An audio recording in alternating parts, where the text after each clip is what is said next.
Welcome to the MMA Roadshow, episode number 94. Listen to those frosty beverages popping. Those are award-winning Pabst Blue Ribbons. Tall boys. Oh! Can't listen to that. We've got new sound effects. We've got all kinds of production going on. My name is John Morgan. Cold Coffee is with me. Name. And we've got a special guest this evening, Fiasco Jones. Oh, Shaguda. Should we start over? You want to do that again? No, that was fantastic. I mean, that was great. We are in Phoenix, Arizona, of course, for UFC Fight Night 103. Rodriguez versus Penn. Yair Rodriguez against UFC Hall of Famer BJ Penn. Let's just set the scene here. It's late at night on Thursday evening. In fact, as I look at the clock here, it has drifted into Friday. It's Friday morning. 13th. Whoa. Friday the 13th. This will be a creepy Uber ride back to my hotel. Yes, it will be. We it's been a long day. It's been a long day, right? Well, not so much for Fiasco Jones. Of course, for those that don't know, Fiasco Jones is a highly trained, highly skilled UFC employee. Assassin. I mean, that's my side job, and I'm a highly skilled assassin. But yeah, continue. Oh, the UFC thing is on the side, there. But myself and Cold Coffee, we actually flew in this morning. Made our way in from Las Vegas. I know I personally had to set my alarm for 4 a.m. Yes. And now it's midnight. 4 a.m. is just around the corner. It's been a long day. Yeah, it's been a full day, but that's all right because we are here is the first UFC event of the new year. Woohoo! The first day. It's kind of weird because it is a Thursday night, as we always record the MMA Roadshow on Thursday night, but this is a Sunday event, so the week is kind of just getting started. I mean, we did get a chance to sit down and talk with some people and kind of get a feel for some of the fighters, but we haven't interacted with other media yet. We haven't interacted with other kind of local media to see what kind of turnout. So we're going to find all that out tomorrow, what kind of buzz there is. I kind of feel like this is probably going to want to be those cards that flies a little bit under the radar. It's not a huge one. Of course, NFL playoffs are big. There's a lot of things going on right now. I think this one might fly a little bit under the radar locally. But Fiasco, you were here a day early. Yes. Kind of weird. I should say we're not staying at the host hotel. You have been kind enough to Uber your way over to us here at the Hyatt Place in Mesa, Arizona. But I guess should say, I think from what I was told, there's a big marathon in town close to the arena, like the more downtown area. So even though the arena is more downtown, we're kind of staying out in Mesa, and I think that's kind of a weird feel, right? Like I don't feel like we're getting that buzz of like seeing billboards and being near the arena and that sort of thing. It's kind of a weird feel, right? It is a WEC field to me. This goes back for me. This is name dropping, right? Yeah, that's right. That's what happens when you bring somebody of the quality and the level of Fiasco Jones on. Hashtag WC never forget. Boom. Let's hear that. Shmoo! We can start over. You're gonna get that all night. If I remember right, that's still on your case. Is that on your camera case? Yeah, of course you have it is. he's got a big represent. WE sticker That's on his camera case. So I think it's so he doesn't forget it. All right. So when you say it has a WC feel, is that because like the final? Because the final event was here, right? Right. Yeah. Glendale, Arizona. WC 53, I think was the final one. That. Yeah, that was a fun event too, man. I mean, think about this, dude. The final. I mean, the WC was such a fun organization to begin with, man.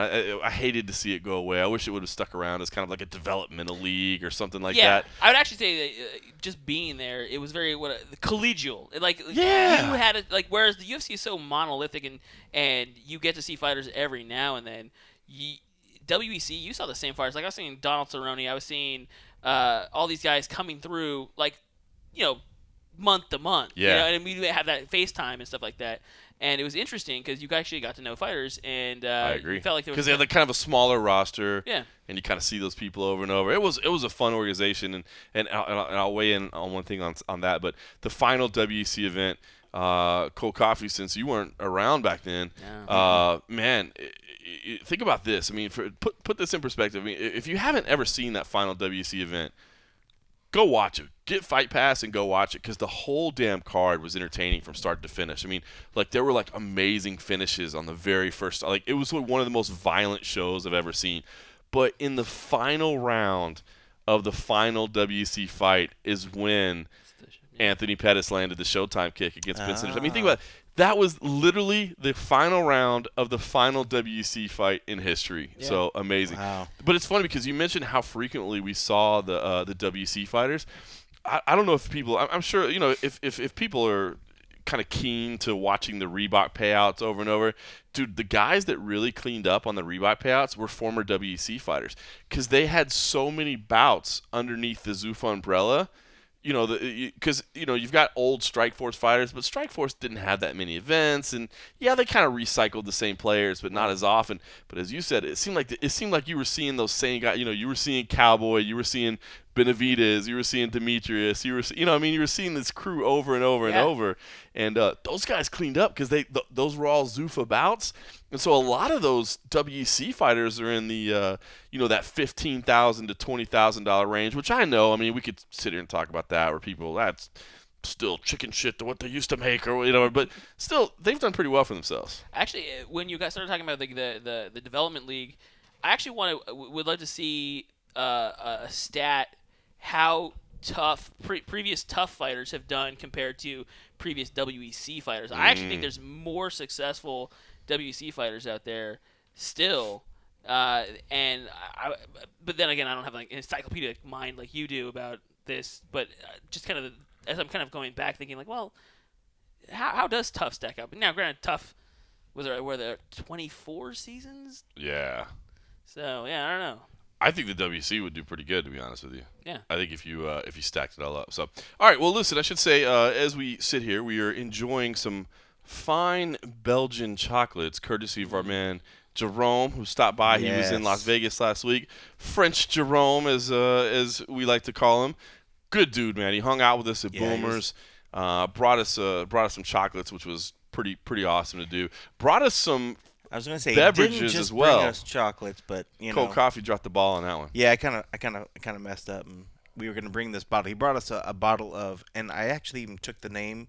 I had him tell me what the bottle of the liquor was. Right.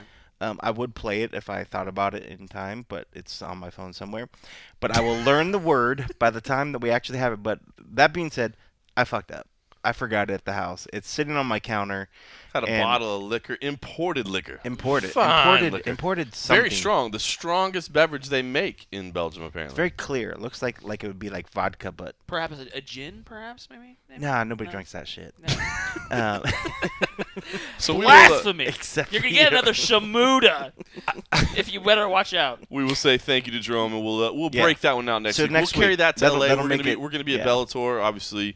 I don't think Fiasco Jones will be at the Bellator event. Well, strangely, probably not. But we will. It's just like a WC event, bro. Come on down. It's just like WC. Except it's Tito Ortiz and Chael Sonnen. Yeah. Except for that part. Sonnen was. That's true. Yeah. Near WC champion. Funny story. He was actually my first show that I went to was a WC. It was Hollywood, Florida, and he was supposed to fight Brazilian. Paulo Filho. Yes, and that was my first event, and that was also sadly Uriah's when he lost the title. Oh yeah. It was lost to Mike Brown that night. And that I talked to Son in his post fight. It was very obviously if you ever watched the fight, it was very just frustrating fight, and I guess he ended up losing, and he should have won by all should have, but. I talked to him afterward, and he basically called out. He's like, I want to fight Anderson Silva. And this is when he had there was no he had no prospect. credit at all, yeah. Yeah, there's no you're Chael Sonnen, and you fought for the title, but at WEC, and, it's okay, it's pie in the sky. And then this man came back, and it was interesting. That was one of those interesting backstage moments of like, like this is, I witnessed this guy kind of essentially set his goal, and then later saw him, almost achieve it. But he did fight him. Well, that's awesome. I'm glad you mentioned that because we're going to touch on that in a little bit because that's one of the reasons you're here right now. Yeah, and I was going to say so you said that was the first event that you worked? That was my first travel event. Who is the first MMA fighter you ever interviewed? And I'll ask you, John, and I know who my first one is. I'll be honest with you. Because it just, when you said that, it made me think about my first event that I worked with the UFC, and that was my first time interviewing an MMA guy.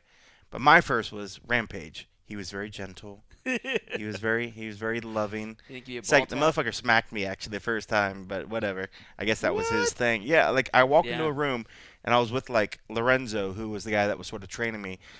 I Not was Lorenzo Fertitta. No, Lorenzo Rocha. A.K.A. Trope. Trope. As Albert calls, or Fiasco calls him. I'm not sure who that Albert guy is. Who's that guy? I don't know. Alberto. I found him down the street at a little Mexican store. It means open, everybody. But yeah, I go in there. I thought it was just gonna be. I thought I was gonna be just shadowing Lorenzo, and the guy at the time who's not around anymore had put this like little patch on my shirt, little piece of gaff tape, and was like "new guy" as like a name badge, trying to shame me. Whatever, I don't care. I have pretty thick skin. And he lives with shame all his life. Yes, I eat it for breakfast. So we go in there to interview him, and at the end of the night, he had just got done beating like Matt Hamill or whatever. You know, like we're kind of easing our way into the room, and at the time, you know, he had just pushed out a bunch of other video guys, and we go over to him to do this interview. And right before we went in there, you know, my boss at the time was like, "All right, Lorenzo, you're doing the camera." And he's like, "Ken, I want you to do the interview." And I'm thinking, like, I'm supposed to just be shadowing. Now you want me to interview the headliner of the night? I'm like, all right, cool, whatever. And this is my very first. And you didn't even really. I mean, you didn't really know the sport that well at the time. I mean, you were kind of. I've never like. I was like. He still does. Yeah, I mean, I don't even know what the fuck I'm doing here. I'm like, come on, listen to any of these episodes, people. Fake it till you make it. Fake it till you make it. I'm hoping in 10 years' time, I'll know what one of those like triangle chokema thingies are. New name. I prefer that chokema thingy. So we go in there, and Rampage looks over at Lorenzo, and he's like, "Oh, hey, I know you." And Zoe's like, "Yeah, no, I'm Lorenzo." And he's like, "Oh, okay." And he kind of looks over at me, and he starts just like eyeballing me up and down. He sees the little new guy. I'm like, "Hey, I'm Ken. I'm the new guy." Point at this stupid fucking thing, and he just kind of looks at me. He's like, "Oh, okay," and just like reaches up and just slaps me across my face. Across the face? It wasn't like it wasn't like a full fledged, Right, but right. I hear he had a way of. In fact, Brad at the time, one of my bosses, was like. He's like, "Yeah, one of the first times I met him, he leg kicked me." He was like, that was just like his thing. And you've seen videos. I hear he used to leg kick dudes, you know, sort of hand slap dudes in the nuts, either punch in the arm. That was like his thing, you know. Yeah. So like, but at that point, it was just funny. He was like, "Oh, slaps you across the face," and he was just like, and I was just like. Oh, what event was that? That was the Hamill fight. The Hamill fight. 130, I think. Yeah, 130. Bellator 130. UFC 130. UFC Sorry 130. about that. And so I just kind of like, all right, baby. I was like, I guess we get to start now, you know, and just kind of rolled with it. Did it throw you off your game? It fucking slapped me into my face, and I was. But I thought you weren't expecting it though, because I wasn't expecting it. Oh. And you like just, I found right out into your after the fact. After I just kind of you laugh and you kind of giggle and you're like, well, all right, baby, I guess we're starting. I said something ridiculous like that or whatever, Holy and then literally shit. just went in the thing. You know, he kind of chucked, but he pretty much had like this straight sort of face. And then I found out after the fact because I went back and I was like. What the fuck? I was like, we went and do this interview, and dude, he just kind of like slapped me, and then we went into the interview, and I was just like, and he's like, yeah, that's kind of his thing. He's like, one of my first interviews, he leg kicked me. I was just like, oh, okay, so I guess I'm part of the club now, and thus begun my career with the UFC. But literally, the very first event I worked, and that was like, I'd have to look at the dates. It was like very, very soon to when I actually started the UFC. I started the UFC, I think, May 9th. 2011 was my first. That was May 28th, 2011. Yeah, it was literally so within you had a been month. there less than 3 Less weeks. than a month. And yeah. Rampage slaps you across your face, and you got and you're still around in the sport. Still doing Good God. And that's hilarious. In that single story, it was very entertaining, but you alienated me because apparently everyone has had this Rampage experience except myself. Yeah. Rampage never slapped you, and now you feel slighted. Never touched me. Yeah, and I've spent some time with him, and never felt any urge. That was before Fiasco blossomed. Oh, maybe that was it. You know, because when I first met Fiasco was much more he was reserved. just a mild-mannered name. He was reserved. A. Williams. You know, and then when I heard stories about, you know, like the greatest story that's never been told, you know, then I realized there was. I know, right? You never thought we'd get to 100. You never thought we'd get to 100. There was greatness there. I knew there was something, and then I think more hanging out, having the drinks and stuff. Fiasco blossomed. I get if the Fiasco now was the Fiasco then, He got slapped all the he time. would have got slapped right in the fucking Just face for fucking sure. Relentlessly. Probably leg kicked in the nuts. He Yeah. probably would have leg kicked him in the nuts. Do you remember your first interview? This whole time you were telling your story, I was just racking my mind, thinking like, who the hell was my first? I don't, because. But your first event to like interview and I like work remember with Chael, that's pretty. Yeah, That's I remember pretty. like that post-fight that's pretty interview. I stellar. remember because those are the ones I remember, because they mostly it was in that I remember interviewing Sonnen, and only later when he was like making a name for himself and then fighting for Silva, there was that moment of like, oh great, he actually had called this years before, Mm-hmm. and so stuff like that. There was these associations that I made, but and remember the workload. I mean, like back in the day, Yeah. we were hitting the ground and interviewing the whole card. Yeah. So, and whenever they showed up, so yeah, I can't. It was a mill back. In the day. Yeah. I'm not gonna. I think lie, it was don't just really- like I think I was just like it because it was such a shock for me because I wasn't expecting. That's all I did that night, besides Shadow. So I guess, but you're right. Like back then, I mean, it was like you hit the ground and you're interviewing everybody. Well, we did And all also, the you got post-fight slapped. stuff. I mean, how can you not remember that? I That's mean, true. like, I was trying to remember. my interview was probably very just like mediocre. It's like he answered my 3 questions, and then we shook hands and like, okay, I'll Like, remember this forever. How did that? Yeah. How should I keep that forever? Yeah, maybe That if I was my got first slapped. interview. But the thing is, it wasn't even my first interview. It was my first UFC interview or First WEC. UFC. Yep. Well, it's funny because since we're kind of already going down this road, I want to talk about it a little bit later, but let's just talk about it now. And we'll get into all the other news and stuff that's happening. But kind of one of the things that brought this up was the other night, we may have had a few frosty beverages, but we were kind of going through old footage, kind of looking through some old stuff. And Cold Coffee actually, if you guys have ever seen it, it's an iconic moment. It truly is, I think, an iconic moment. I mean, I've referenced it before, but not from your point of view. UFC 134, I believe, August of 2011, I think. That's just off the top of my head, so hopefully that's right. But it was the first UFC event in Brazil in many, many years. We were in Rio de Janeiro, HSBC Arena, where there's still an X of gaff tape on the floor that we put there years ago. That's still there. But it was the night, and I've referenced this moment because Antonio Rodrigo Nogueira, an absolute legend in Brazil. Like, I mean, the dude is royalty in Brazil. Not that he's not a legend everywhere, but I've said, like, I don't think Americans necessarily understand like how loved this guy is. And if you'll remember at that card, thinking back, Nogueira ended up knocking out Brendan Schaub, and I think a lot of people thought, I myself included, thought that Brendan Schaub was the right pick that night. That Nogueira was the underdog, was not going to win this fight, didn't look good. Nogueira is just, he struggles to take his pants off the way in. You know what I mean? Like, how is he going to win this fight? He wins, and I've referenced it where I was sitting on press row, of course. And I looked around. I mean, the way the crowd erupted was so special because, like, it was like this. I mean, it was even louder than the main event. You know what I mean? It was amazing.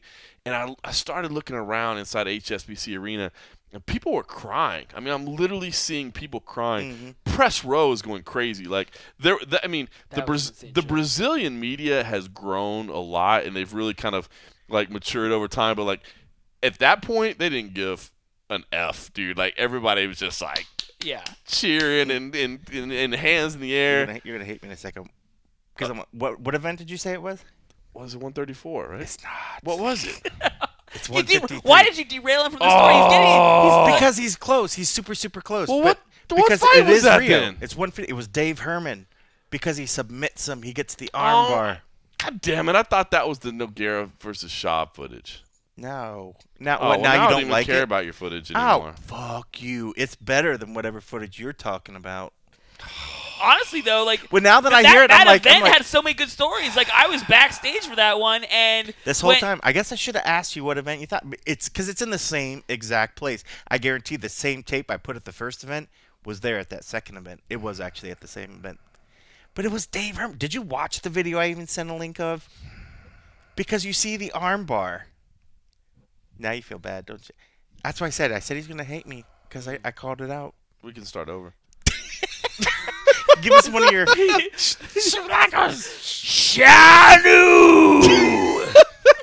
That was like the I thought loudest that one was- yet. I thought that was from UFC 134. No, 153. Because I had to double check because I know it was Dave Herman because it was the armbar. Because when you said the knockout, I was like, oh, wait. He's talking about a different one. But no, but it's Dave Herman. But it's the same shit. But what prompted this and what started was the fact that myself, I'm just crushed. Fiasco. I know. I'm I just feel bad. crushed. Do you still like the stuff I sent? Did you watch it? That was still cool. It Well, so you got to still see. cool. You were in the back. You were in the back, and it's less it's less special now, but still just somehow as special, but not so. I was like, I didn't want somebody to fact check it after the fact and be like, I'm gonna go back and look at the stuff. Too funny. No, but Anderson is basically brought to tears, right? I mean, Literally was bawling. So I kind of had the feeling that something was going to happen. Let's reset the scene. I had a feeling that This something was- was going to happen because the whole team, This building was up to October that- 13th, 2012. Same city, same building, venue, same. same tape yeah, laid yeah, on yeah, the ground yeah, up yeah. in the rafters. But But At the very end, to go into it, and what kind of prefaces the whole thing was that so you were in Anderson's room while I he was in getting Anderson's room, and he had kind of kicked out a bunch of other people going into the room. Being the super nice, sweet guy that I am, kind of finagled my way in because even then, backstage, he had his own crew that was kind of even like doing door check. Like, oh, can you come in here? Can you whatever? It's like, motherfucker, we work for the organization. They would try.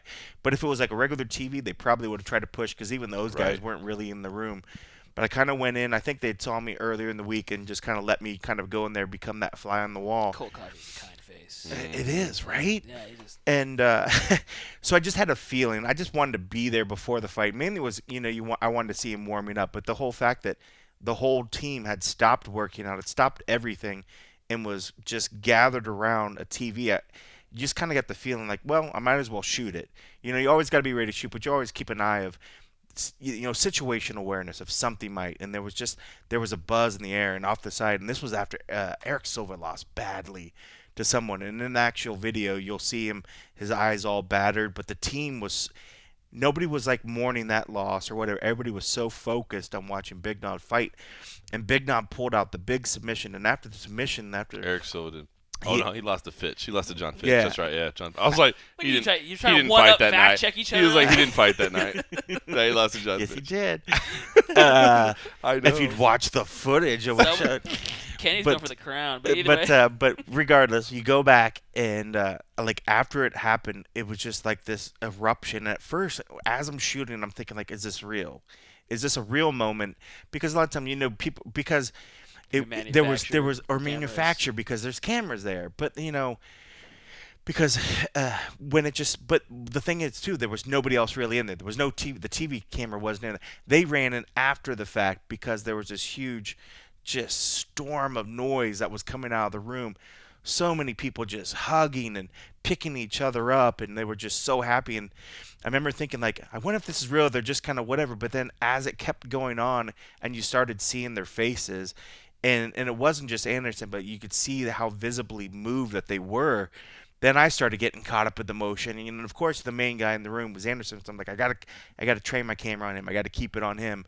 Stayed on him, and I initially had the same thoughts. I'm like, because he went over to the wall, and he still had to fight after that. Right. I was just thinking. You I know, was like, he still had to He's the fight. main He event. had his hands were wrapped. He had his gloves on. Hell, that was the And co-main event. He was literally the He next was fight. literally the next fight, and I could see him breathing heavy, and I'm like, okay, is he just kind of playing it up or whatever? But when he turned around and literally could see tears streaming from his face, I was like, holy shit, he's bawling over there. He was so moved by it. And then you had the team come up because they knew he had to fight, and so they're trying to calm him down. They're like, dude, drink some water. They're like trying to fan him off, trying to massage him.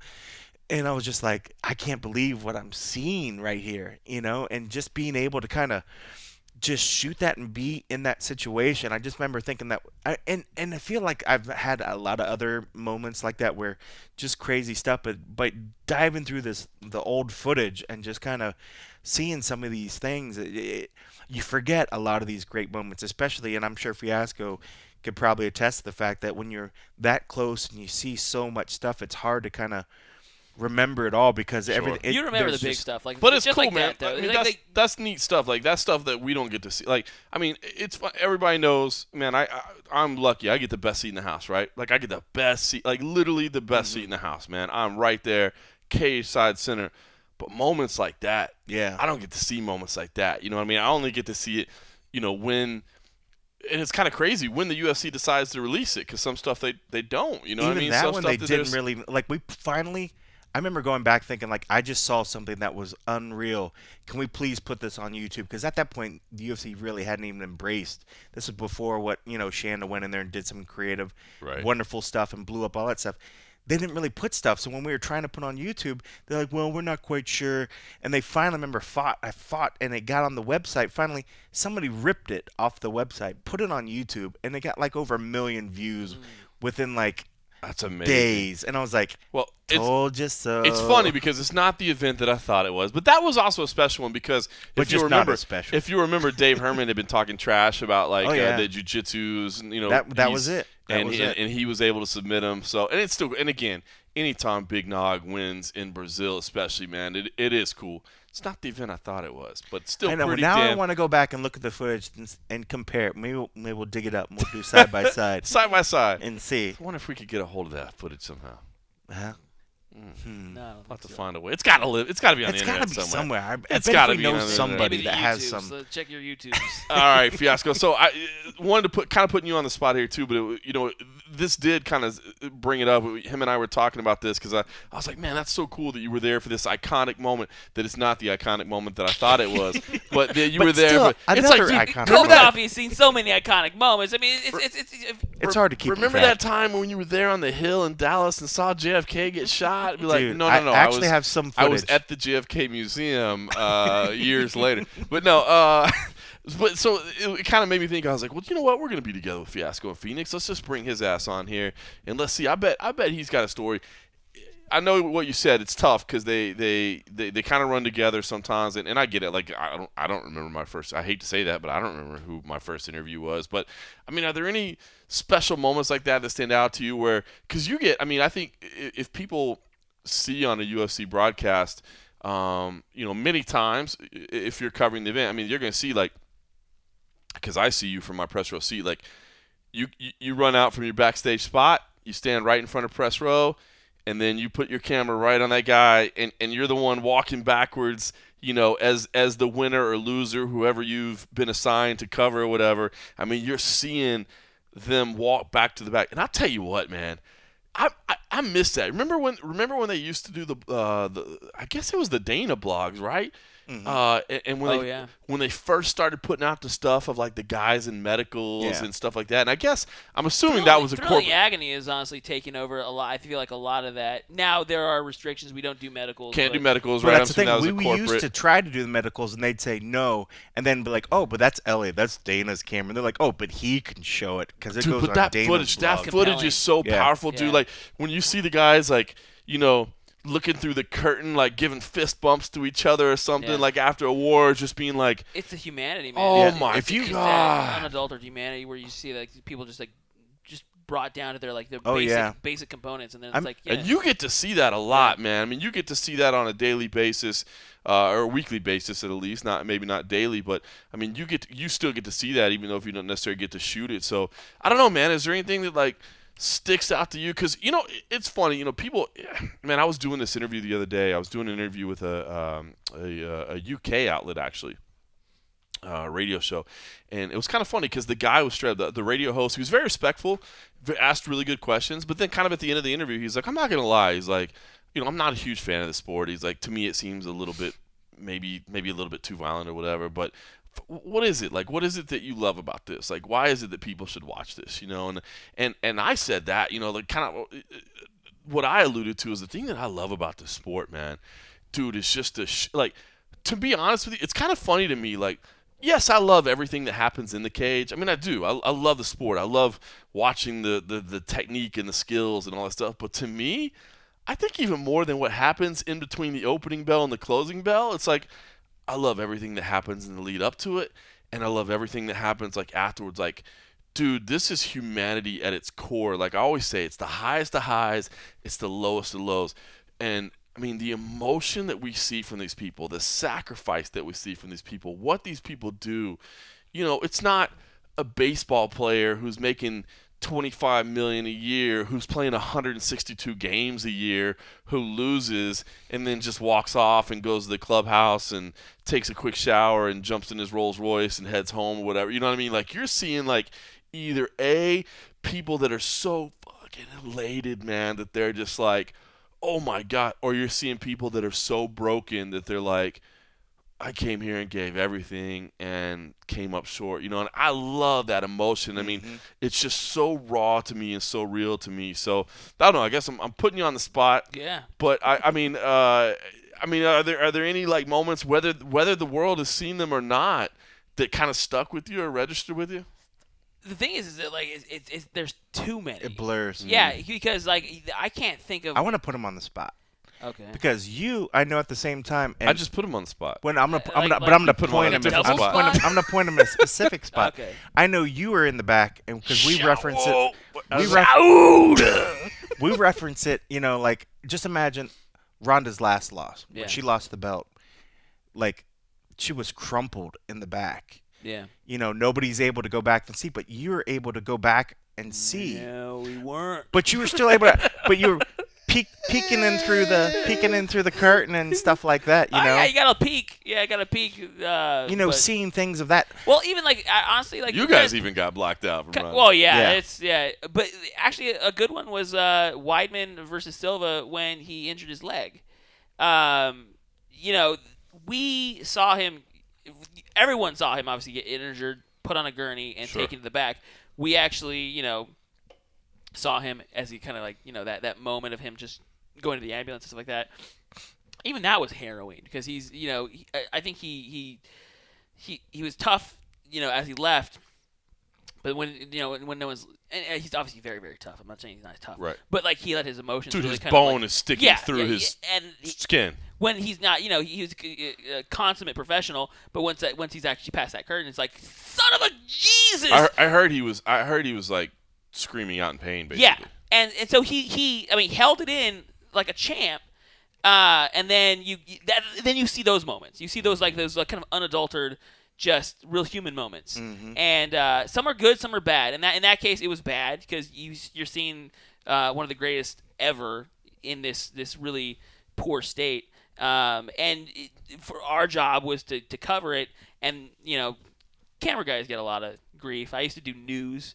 And so I've never been on the most appreciative side of shooting. You're saying if people saying turn that camera off right. and get away, or why are you shooting? Yeah.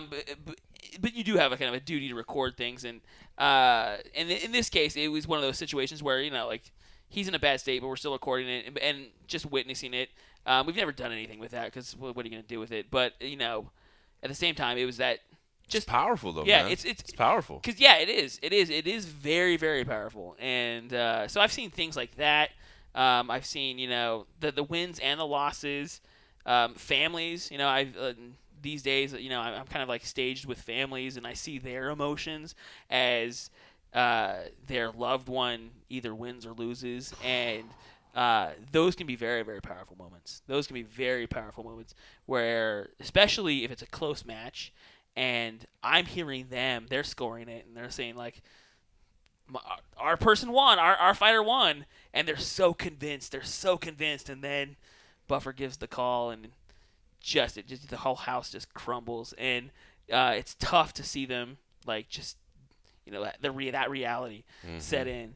But there's just so many, Kenny's right, it's just, it blurs, and it blurs, and it blurs, and, I mean, it almost comes down to I can only think of the most recent. Yeah, no, I get it. And then you popped in with these little other really big moments. I remember I was actually I watched I have a lot of Silva memories. I know, right? I was like, how the hell did Anderson Silva become the star of this show? Yeah, right? yeah. But I remember how is he not? The first Sonnen fight, watching that whole thing on the side, and next to at the time, one of the reporters for .com, UFC.com, and I'm pretty reserved, and kind of my job is that I don't root for anyone, and I really don't. I mean, because I think every fighter I like, and everyone has them.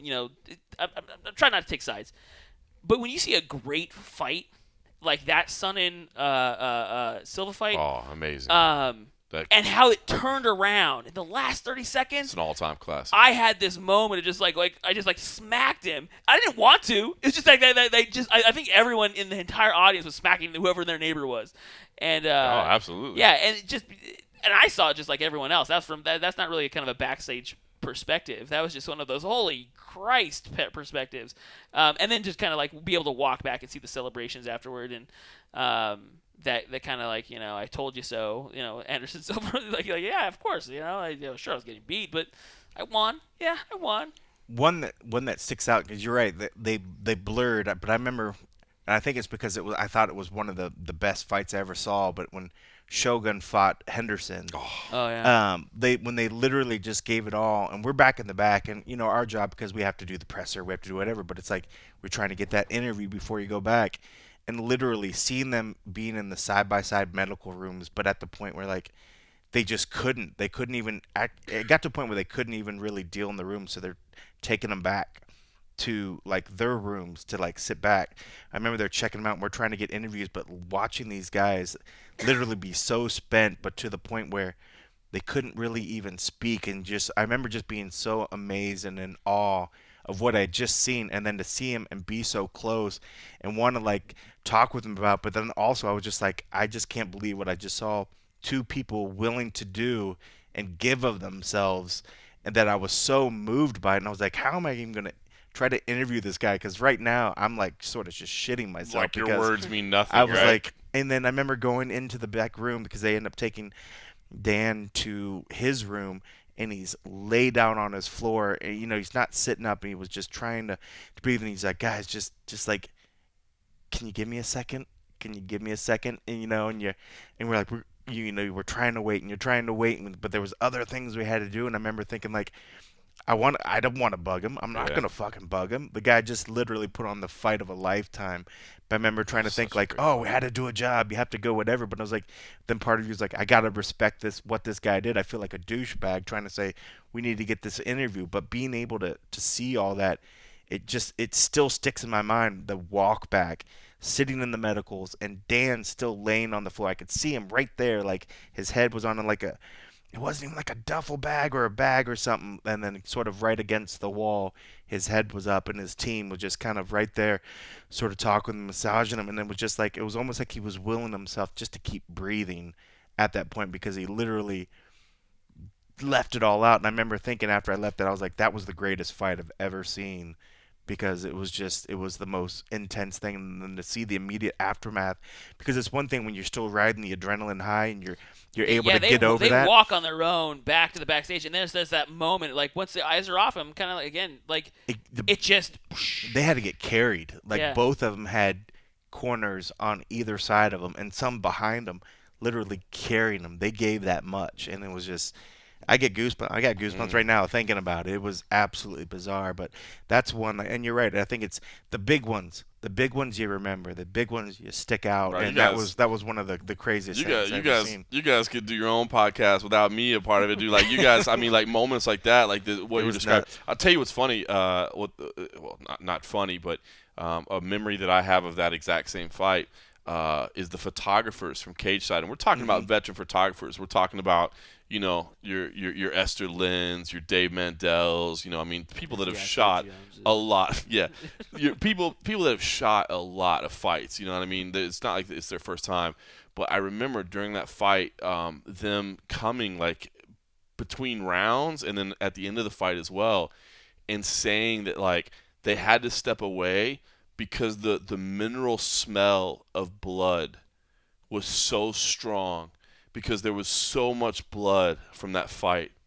that it was like overwhelming to them. And I'm like, I mean, I know that's kind of graphic and gross, but like, I mean, you're talking about people who have shot thousands, literally thousands of fights, and they're like, this is so like much that I have to step away. And as you said, man, I mean, that literally is, that's one of the greatest fights we've ever seen. Yeah.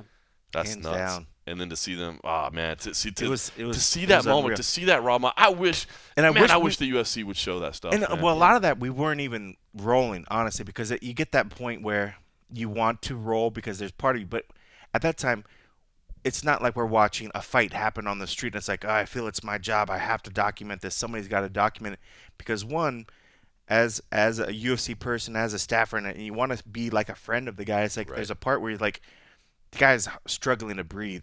Is it my job to show this right now, or is it my job right now to make sure he's all right? Keep my camera down here on the side, watch him, make sure it's good, and then is it cool? Are we cool to go? Can I interview you right now? Are you good? So hard and then because especially if you're you're working for the promotion, and you know the I mean, I get it, man. The UFC doesn't want to like promote the fact. I mean, like, dude, like for you saying like Dan Henderson was like, can I have a minute? I mean, those two dudes literally that night, like, I mean, that was like a fight to the death. I mean, I know to say death is because it's. I mean, I've always said this. It's gonna happen someday, man. There's somebody's gonna die in the UFC, and I hate to say that it's gonna happen. So to say that, I don't want to say that and say that that we're just throwing it out there casually or whatever. But I mean, those two dudes literally fought within like inches of their life. I mean, when you say they left everything in there, man, they left everything in there, and I get it from the UFC perspective. Like, you don't want to be like, hey, by the way, every now and then our guys come really close to like the end of their life. You know what I mean? Yeah. Like,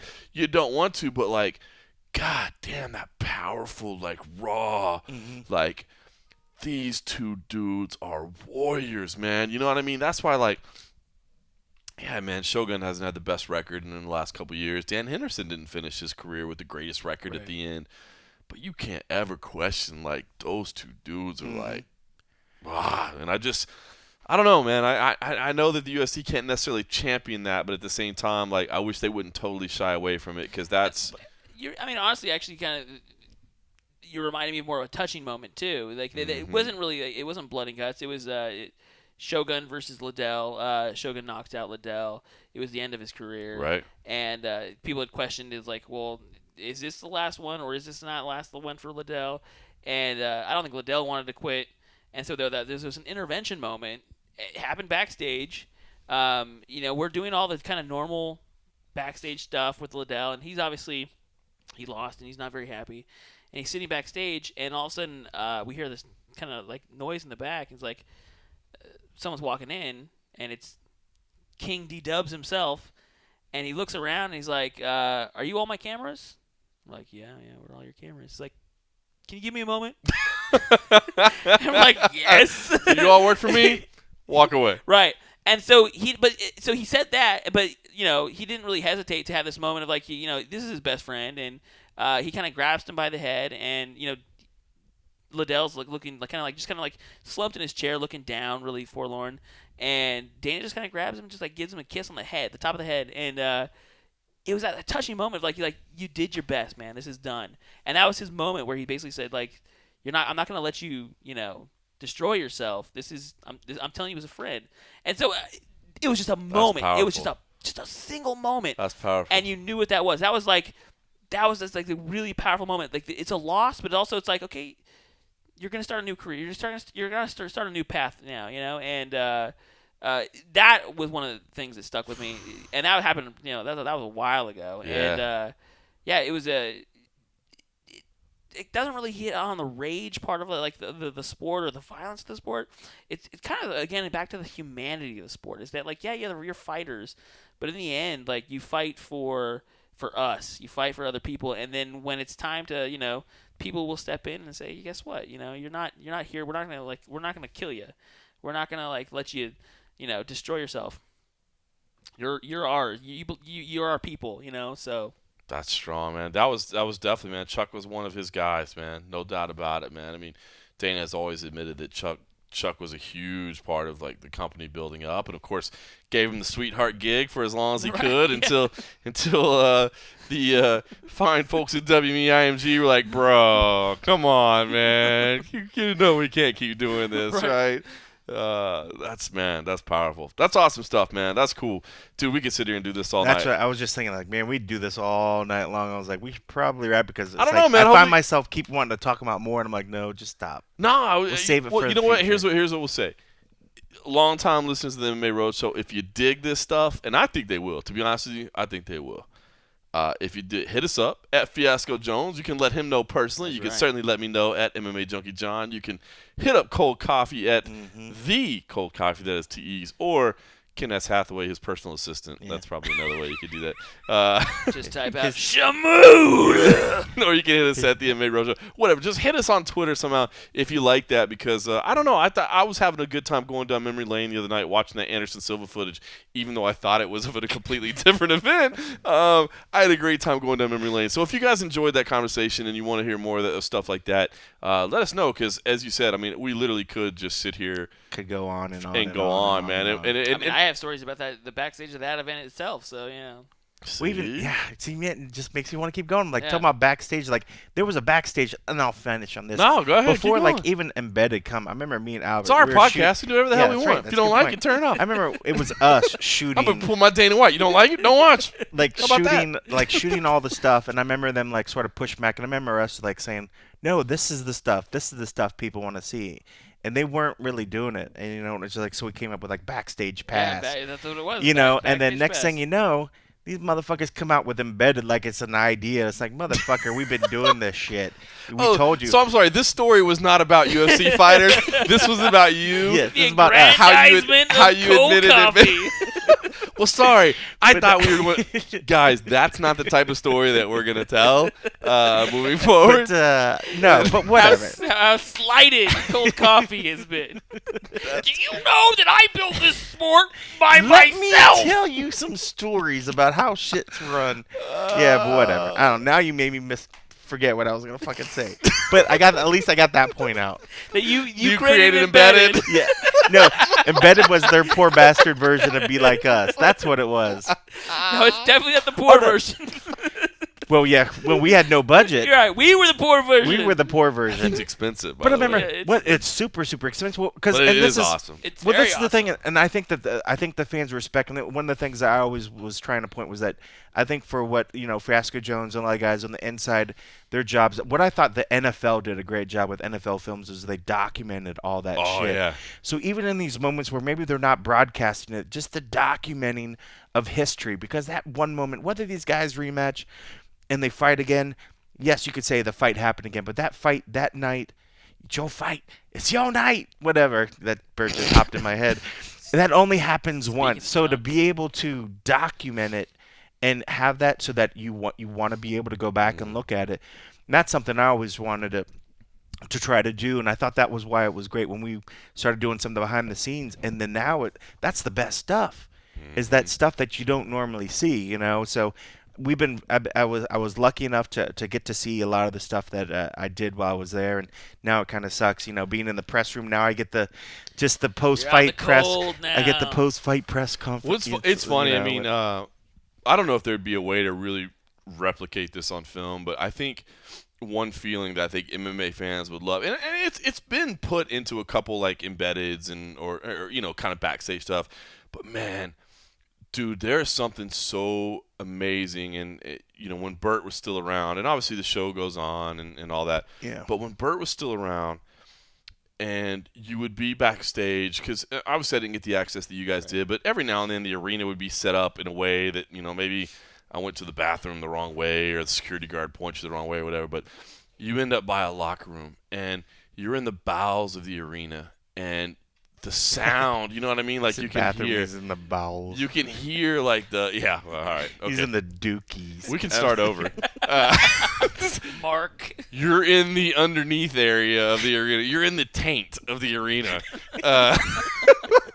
But no, I mean, you guys obviously get it, man. Like the sound that it makes inside the arena is different than that sound that it makes underneath. It's got that little bit of muffled to it, but you can you don't know what's going on, but it's almost like the gladiators waiting to go out to the Coliseum or whatever, but you got all that going on, and then you hear that little pop, pop, pop, pop, pop, pop, pop, pop, somebody warming up, and then Burt comes in, with that role, just his whole speech and that inflection and his attitude, and it's just like, you get them little then it became chills, real. Then it was boy, fight night. You're like, whew. What I do regret is that, and it's always going to happen, especially, as long as Kenny was in it or Cold Coffee, as long as I've been in it, you take things for granted, especially that Burt era. Like you said, you there was something about Burt, the way he handled that backstage, that didn't get old, even though it was repetitive and you'd heard it, but you almost thrived on it. You almost kind of like, you knew that you kind of wanted to hear that. But you also took it for granted. You took it for that, like, you'll always hear this. Yeah. So you never really took it in. And obviously you're busy backstage, and so but now that era is gone, you're kind of like, it's quieter. Right? It's much more quieter and much more, there's a little less flair back there. Not that other people aren't handling it properly, and not that other people aren't doing to do with it. They're doing a great job, but it was just. It was part of the environment. It was part of it, man. It was part of the excitement. Yeah, the ambiance, for sure. There ain't nothing like it. I mean, and it's not just us saying who are friends of Burt or whatever. I mean, ask the fighters. Yeah. I mean, the fighters recognized it was a total different. It was that switch. There was a Burt time, switch. And then there was the time after Burt. And like you said, there's no offense to the operation staff. The operation staff's still top notch. They do incredible stuff. Yeah, obviously. But Burt was a showman, and that came from coming up in his time in boxing, working. Hey, he wasn't perfect. He rubbed some people the wrong way. I love Burt, but look, there's people that probably hate me and people that probably hate you and whatever. You know what I mean? Fair point. That was so wrong. Everybody loves Cold Coffee, but especially Anderson Silva. He does love me. He just wants to see you, just hang out and cry in front of you. All right. Listen, man, this has been fun though. I hope people enjoyed it. I think we could do some episodes like this. They'll be like, we liked everything except the Fiasco Jones segments. That guy needs to go. What is Shamuda? I mean, that's overplayed. We're gonna bring him on again and tell you about more things that they stole our ideas to create. It'll be a whole segment. Whole segment fantastic. I'm sure I thought of it before they stole it. So, has anyone ever heard of Fight Pass? That was my idea. That was my idea. It's true. I also created the internet, in case you didn't know this. I remember when they wanted to use a pentagon, and I was like, no! Octagon, my friends! It has 8 sides. It's evenly divided. All right, listen. All right, well, we're here for UFC Fight Night 103. I did want to talk about our interactions today. We all got a chance to interview BJ Penn today. You had to do it for the UFC. We had to do it for MMAjunkie. I just kind of want to get your guys' impressions, because I'll tell you what. I'm not gonna lie. You'll see my staff pick. I'm picking Yair Rodriguez. I was picking him before I got here, and I'm still picking him. I mean, dude, there's 14 years age difference. I think Yair's the real deal, man. He looks like a real talented prospect. The speed that he has, the creativity that he has, the range that he has is going to be problematic for BJ Penn. BJ, it's been since 2011 since he won a fight. We haven't seen him fight in quite some time. Yeah, man, it's been a while, and he certainly didn't look good in that fight. The fight against Frankie Edgar, of course, where my lasting memory of that is I remember looking up in the third round and Dana White leaving his cage side position because he's like, I don't want to watch any more of this. And I remember just picking up on that, and I kind of felt the same way, man. It was just hard to watch. So, all those things, everything points towards Yair Rodriguez. Every sense of logic points towards Yair Rodriguez. But God damn it, if BJ Penn didn't sell me today. Yeah, I tell you what, man. I feel like he's fired. First of all, the last time I didn't feel the passion, I didn't feel the energy that I do this time around. And maybe I'm rewriting history in my head. I haven't gone back and watched the interviews. But I don't know, man. Today, just being around him, man, I felt like he was in like an awesome mood. We kind of talked about it because, again, we were all working in the same room, but we were working at different times. So he came in there multiple times to talk to you, Fiasco, to talk to me and Cold Coffee.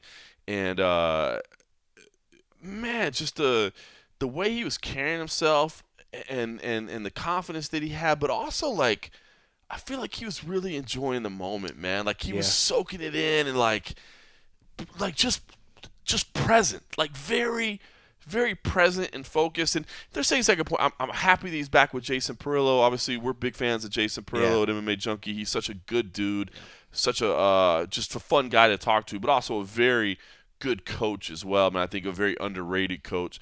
So that's a positive thing for me. But you Dude know, ate a kick from Bisping in an open workout and smiled after it. That's a good guy. Shook it off. That's a nice and guy. I know, I guess interviews and things like that are just intangibles, but I don't know, man. I mean, am I crazy or did you guys get that same kind of like, oh, this is BJ Penn? See, I don't know. I definitely know that his mentality coming into this fight is obviously great, and that's what this fight. You know, fighting. There's a huge psychological component, and coming in as loose as he is right now is a very good sign. Mm-hmm. But it could also be a kind of a sign that he might be counting his days. You know, might keep counting. I don't know, and I don't think he would say that. I think you can't go into the octagon thinking that you're signing off like well, bye, see you later, this is my last one. You're going in there to win, and he's going into the win. But yeah, this is unusual to see how loose he is. It could also be a good sign. It could be that sign of like, yeah, you know, maybe I took it too seriously before, and now I'm just gonna really appreciate things and kind of like, you know, just go in there just with a really just calm kind of like, you know, like a meditative kind of Zen feel, you know, and that could be it too. It's so opaque to figure out like what's going on in his mind. Yeah, we're being amateur psychologists or whatever. But it's funny because you and I were talking about earlier, like again. So Cole Coffey and I, we did an interview, and then you did an interview after. And after, and they were about an hour apart or so. But like, you know, so he had seen us multiple times, and then plus he had just been kind of working. But at the end, when everything was done, when all his responsibilities were done, it's like he took a second and was like, he went out of his way to like thank us and shake our hands and like, hey guys, thanks again for the time. Really appreciate it, man. This has been a good day. Da, da, da, da, da. I will say that was moreover in that, like, you know, you get usually when an interview shakes, you have that moment like, thanks for coming. Thanks for coming. And this was definitely more of a kind of a like a sincere, right? Very sincere, out of the way. And I think you and I both looked at it from two different ways. Like, is it either A, like, I'm man, he's so yeah, you're a cynic, and dude, I'm like the eternal like softy, you know what I mean? Like, I see like the great in all humankind or whatever. To me, what I interpreted from it was like, dude, he's so happy to be back. You know what I mean? Like, he did in his time away, he found that like, this is my passion, this is who I am, this is what I'm meant to do. And yes, I'm 38 years old, but it's not like he has like 70 fights or something. You know what I mean? Like, so you know, I took it as, dude, he's so like dialed in and focused and happy to be back that he's like, guys, thank you, man. It just feels good. Whereas you were like, or the flip side of that is he's like, this might be the last time I ever do this. So let me make sure I enjoy what I'm, you know, let me make sure that I soak it all in. As you said, sometimes we take things for granted. Right. You know what I mean? Let me make sure I don't take it for granted. Let me make sure I soak it all in. Let me make sure, you know, I say thank you to people and let people know how much I appreciate my time in the sport and what I meant in the sport. And I can't argue with that perspective. So it's so funny. Like, you can look at his actions. I mean, we were literally face to face talking to him. And even we can look at it from two different points of view and be like, either A, this is an incredible sign, or B, it's not that incredible of a sign. And I will even say, though, like, again, I kind of circle back to what I was saying, is that, like, I don't think there's any way that BJ Penn is cognizant of, like I'm trying to, like, this might be the last time. I don't think he can even let that idea enter his head. But there's maybe some kind of subconscious urge to, like, really just you know, urging BJ on, saying, like, just enjoy this. Enjoy this. You may see it again, you may not. But just enjoy this. He's going in there to knock Yair's head off, no doubt. But there's maybe some component in there where it's that's kind of the cynic in me is kind of like, maybe there's some little switch in there saying, like, you know, just BJ, don't just flip this off like you're going to see it again. I'll tell you what, I think the time away could do that as well. I mean, here's a guy that he's a pro. He's been there and he's done it like multiple times. But I think if anything else, I think he is sincere in the fact that he is very appreciative. In fact, like, I didn't even go in the room for the last interview. I was over in the room next talking to Photo. Shot. Look at you. Well, no, but I remember the first time he said goodbye, but he made a point when he walked past the photo room where I was talking to the UFC photog, and he was like, thanks, guys. See you later. And we weren't even in the room, but he even took that time to kind of say that. And I was just like, hey, thanks, BJ. See you around or whatever. But I was like, He was casual. He was very relaxed. But I think with his experience, now. I didn't know that. being with, but it just made it seem to me like he's really, really enjoying himself. He's been gone. I think he's been gone for so long that I think he probably thought about all the things that he could do better, or maybe that he thought like, well, if I could do it again, what would I do differently? And I think part of that was, or is, just enjoying the moment, thanking the people that are around. I don't think it's maybe so much like this is gonna be my last time. I make sure I gotta clear my karma list at some point. I think it's more of he's appreciating it. I think he's trying. My thoughts is I feel he believes everything that he's saying. He wants to knock Yair out. He wants to go for the title, like he says. But there was just a hint where it was still felt like he was trying to convince himself as well. Like, I believed that he believes it, but as adamant, as forceful as he was talking about, like, and I love the fact that his trash talking was still on point. Yeah, like some of the stuff he called at the end, it was like there was no need for a follow-up question at the end. It was just like literally just drop the mic right there. I had more questions, and I was like, it's useless. It was perfect. Like, I had more questions lined up, and I'm like, dude, he just nailed it. I'm like, I'm out. And that just shows, one, the dude still got it. Like, I mean, when it comes to like the mental side of the game, I think he's still right there. But when we start seeing the physical side, is that all there? I think he still knows that he has questions in his own mind. But when it comes to the mental side, I think he's there. I think he's all about it. But I think he also now has an appreciation of what he went through to get there and all the experiences. And now I think he's just maybe this is the more touchy-feely BJ Penn, when it comes to dealing with the event and enjoying it more. And so I don't think it's maybe going to be his last one. I mean, I think it depends on the showing. Mm-hmm. If he comes out and just gets completely starched. If he has another performance like he did against Frankie Edgar, like, dun, dun, dun. And he doesn't, dude, that'll break my heart. And then at that point, yeah, you're right, because nobody wants to see a hero of theirs, and that's what he is. He's a hero. He's a hero to a lot of people. I think to circle back, by the way, if anyone wants what Kenny is referencing is the one-on-one interview with John Morgan on MMAjunkie.com. Look at this guy. So just if you want to see any more of that, yes, if you want to circle jerk back to that, buy a guy a few drinks and all of a sudden he's plugging you. I love it, man. Like, bro, that was very very good. Plug. We don't even do that good a job of plugging our own shit. I know. Well, sorry, I'm kind of dumbfounded. I feel like I really fucked things up there. It was good. It was good. I just wanted to get that in there before you moved on to the fucking I love it. Obviously, if BJ Penn loses, we're not gonna get to see any more BJ Penn. I don't know. It depends. But what we were talking about was if he got starched. I would hope that if it is bad, that those that are around him that are I don't want to say enabling, because I feel like they're like, oh, you got a problem. We're just gonna allow you to keep doing what you're doing. Hopefully, the right people say the right things to finally he could maybe put a close on that chapter. Well, here's what's crazy is that, like, we're saying, okay, that's worst case scenario, right? But which I don't think is going to happen. Best case scenario, right? He goes out there and does something amazing, which he's totally capable of doing amazing if there's stuff. Anybody that can do let's be honest, exactly. And let's be honest. I mean, Yair is as much of a beast as he is. Because he's so wild, he does expose himself, to openings and scrambles. It's not like he's fighting like that GSP, like very calculated, very covered, like no openings, that sort of thing. I mean, like he does allow openings, so something could happen. But then you kind of get to that flip side of the equation where it's like, I mean, does BJ need to keep fighting? You know what I mean? Like, is a win a good thing or a bad thing? Like, for instance, like this is kind of a completely different parallel, but like, I remember when Ronda, and we talked about this, when Ronda knocked out Betch Kohei, I was like, this is the worst thing for her. Like, now she thinks she has knockout power. You know what I mean? It's like, I know this is an amazing highlight, but long term, this is terrible for her. You know what I mean? Because now she's going to think she's a knockout artist. Right. And it would be funny because if he goes in there and beats Yair, which would be amazing, man, it really would be amazing. Because, I think Yair's the real deal. But then all of a sudden you're like, yeah, I got, does that buy him a leash to pick up 2 or 3 or 4 more losses before he calls it a career? Like, yeah, and it'd be tough because if he could pull out a win, like, Yair is really, his momentum. Like, Yair, who do you follow up after that? Yeah, some momentum. Who do you follow up with after that? That makes sense where you don't want to throw him to the wolves.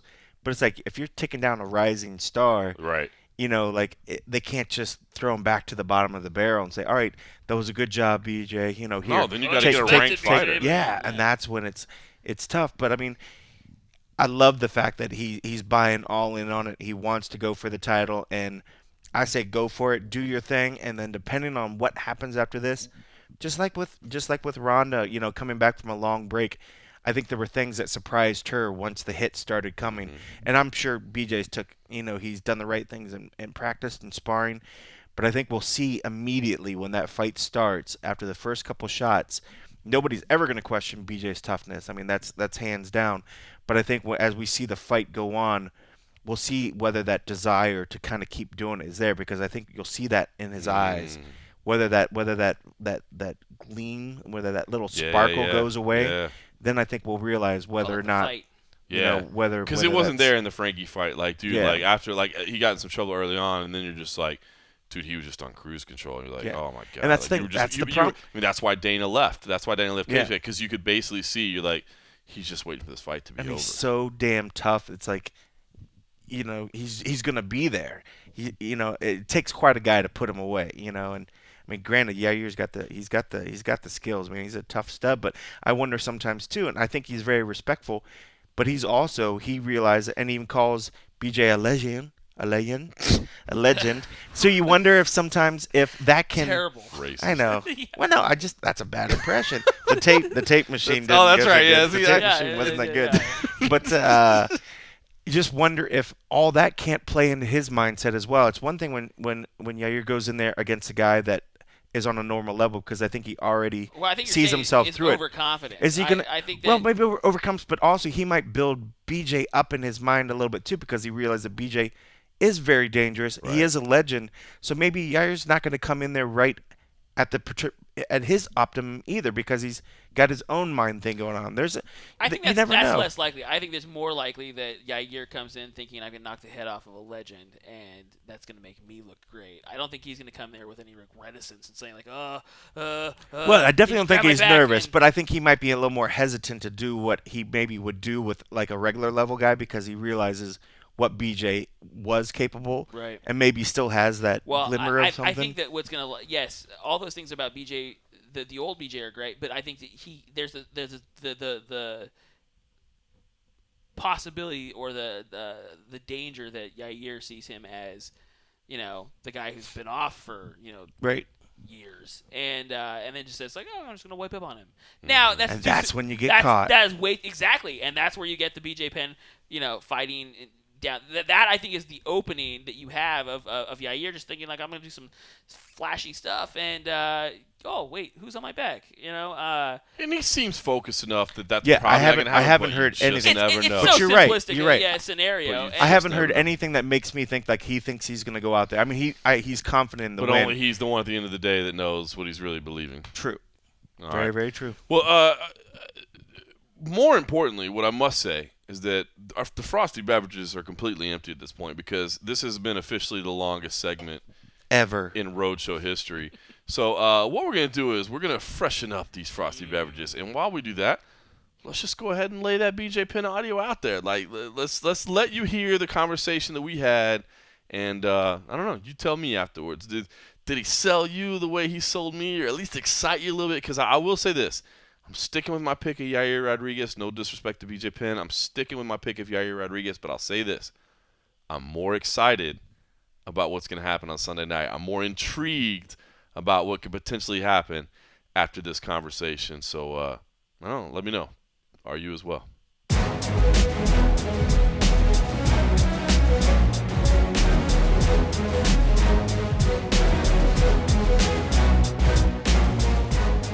Well, BJ, of course, welcome back. It's always great to have you here. But I mean, I think the question that everybody, of course, wants to hear from you. I mean, you're a legend.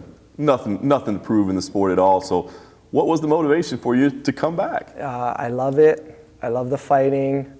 And not that I was sitting around like, oh, something's missing from my life. Nothing like that.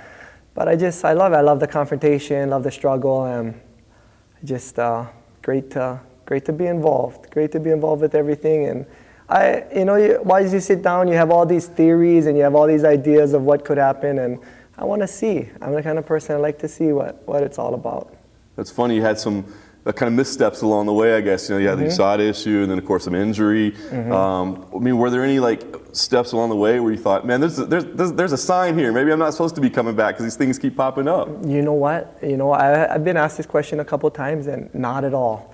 I've always knew that this was going to come, this was going to happen, And you know, like for some people, you know, they use this as a way to get their name out there, or a way to get involved with something. Like, no, for me, this is my whole life. You know what I mean? I love this stuff, and you know, a 30-year-old kid could be like, man, there's more to life than just fighting, and a 38-year-old man will tell you, no, life is a fight.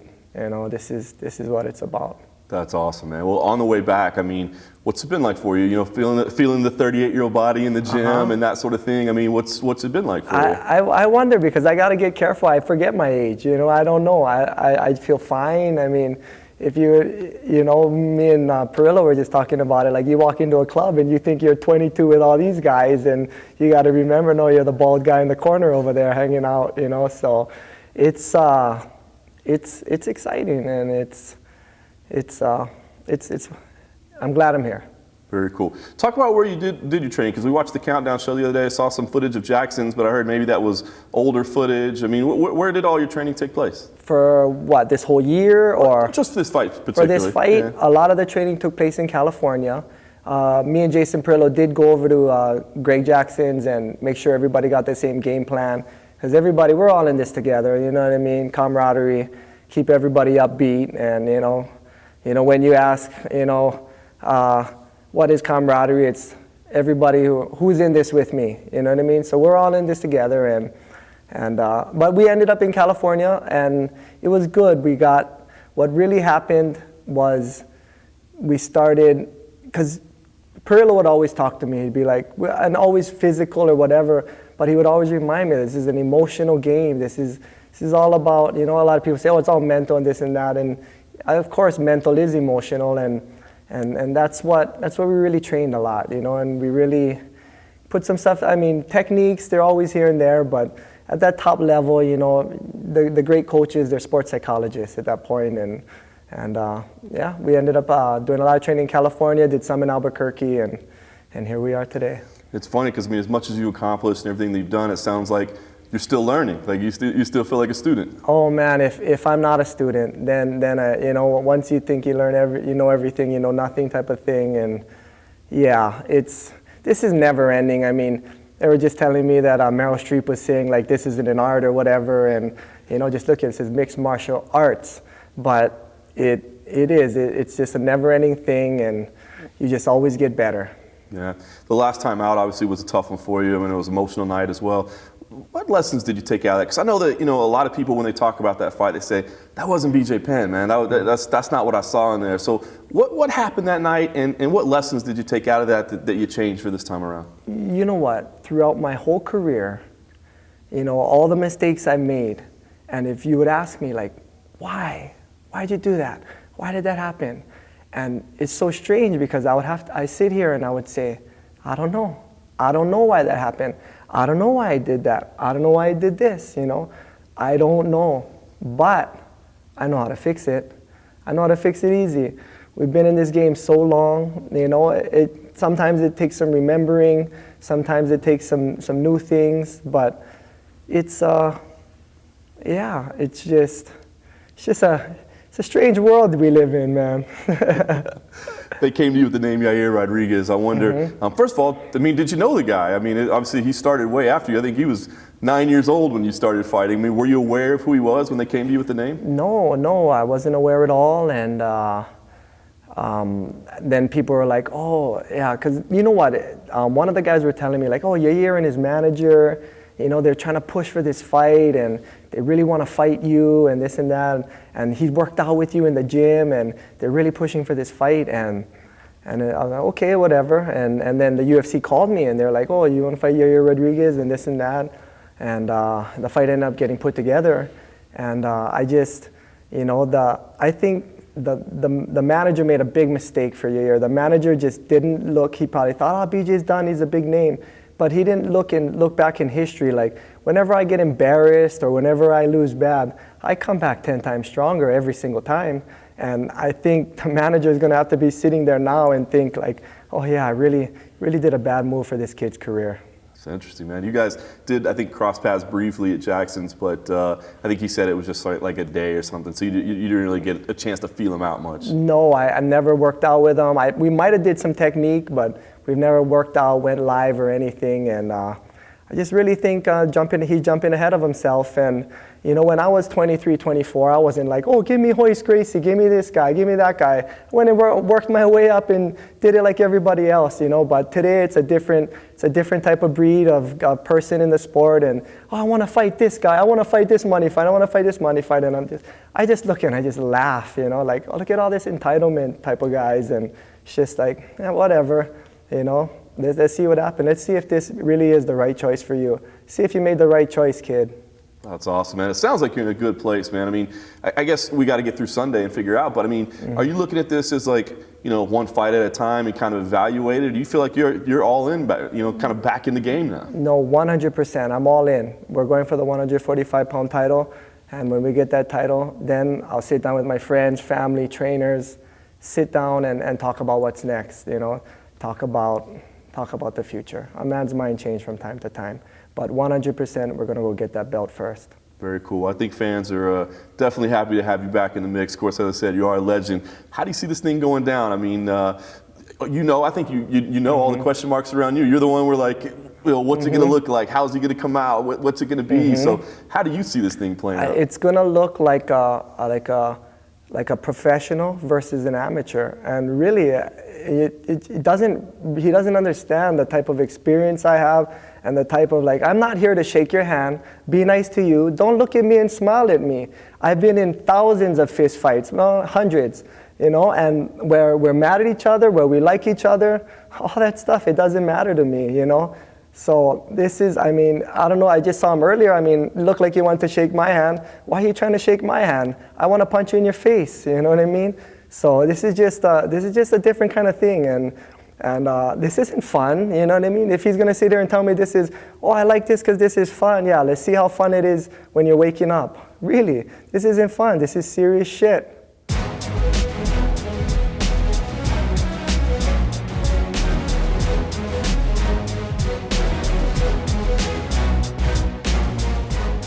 Welcome back to the MMA Roadshow. That was BJ Penn, the legend, the prodigy, the UFC Hall of Famer. I don't know, man. He got me fired up. Hopefully he got you fired up, too. As Fiasco Jones was saying, you can check that out on MMAjunkie. You can check that out on the MMAjunkie YouTube page.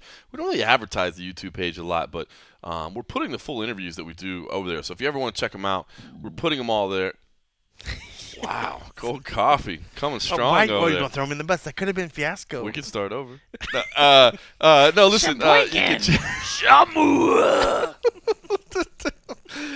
can check them all out on YouTube.